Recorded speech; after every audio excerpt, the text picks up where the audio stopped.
আজকে আমি এই বেলি গাছটি ছোট টব থেকে বড় টবে রোপণ করব এবং এর পরিচর্যা সম্পর্কে আলোচনা করব।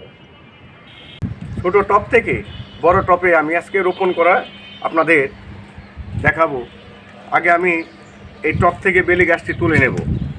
তুলে নিয়ে একটু কাটাই ছাটাই করতে হবে, শেকড়গুলো একটু বেড়ে গেছে, এগুলো আমি একটি কেঁচি দিয়ে কেটে দেব।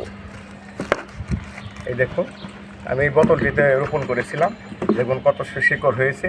এই শিকড়গুলো আমি একটু কাটা ছাড়াই করে দেব, আর কিছু অংশ মাটি এখান থেকে ফেলে দেব।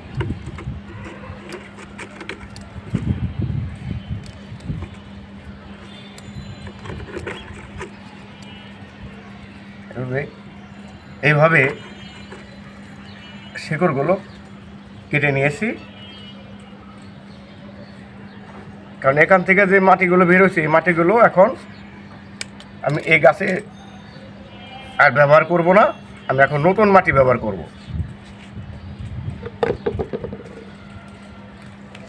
আমি এই টবটিতে গাছটি রোপণ করব, আর আমি এখানে মাটি প্রস্তুত করে নিয়েছি।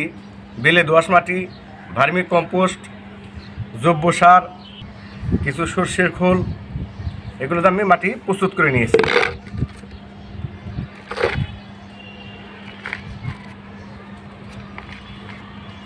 আমি এখন অল্প করে মাটি দিয়ে নেব,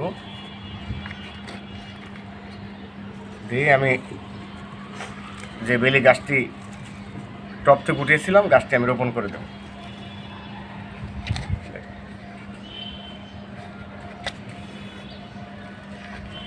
এখন আমি মাটি দিয়ে ঢেকে দেব। বেলি গাছের পরিচর্যা সঠিকভাবে যদি না হয় তাহলে কিন্তু আপনার কুড়ি খুব বেশি আসবে না।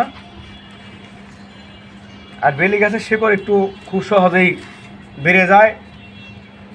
কিছুদিন পর পর গাছটি তুলে শেকড়গুলো একটু কাটা ছাঁটাই করে দিতে হয়, এতে আপনার কুড়ি বেশি আসবে।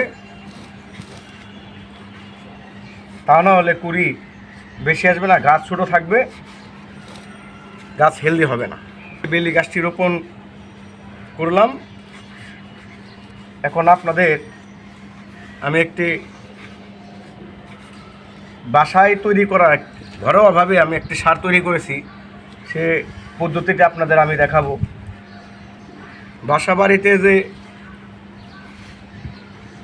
রান্না করার সবজির খোসা, এগুলো আমি 20 থেকে 25 দিন পানিতে ভিজিয়ে রেখে একটি দ্রবণ তৈরি করে আমি গাছের গোড়ায় প্রয়োগ করি, সেটা আপনাদের আমি দেখাবো।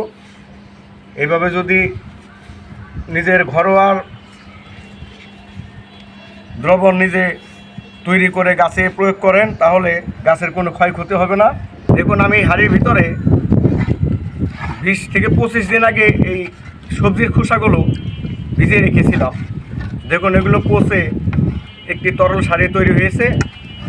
এই তরল সার অনেক শক্তিশালী, যে কোনো ফুল ফল গাছে আপনি দিতে পারবেন, দিলে অনেক ফুল ফল বেশি আসবে এবং সে ফুল ঝরে পড়বে না, ফলটাও স্বাস্থ্যকর হবে, খেতেও ভারী সুস্বাদু হবে।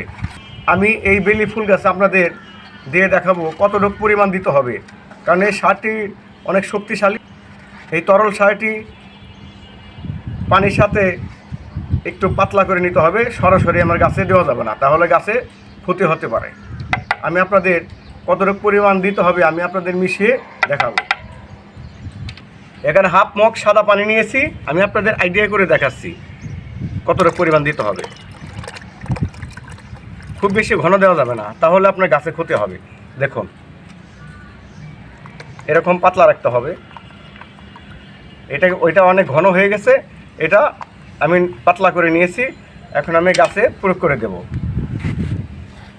এতে গাছে অনেক কুড়ি আসবে, ফুলও ঝরে যাবে না, গাছ এবং সবুজ হেলদি হবে।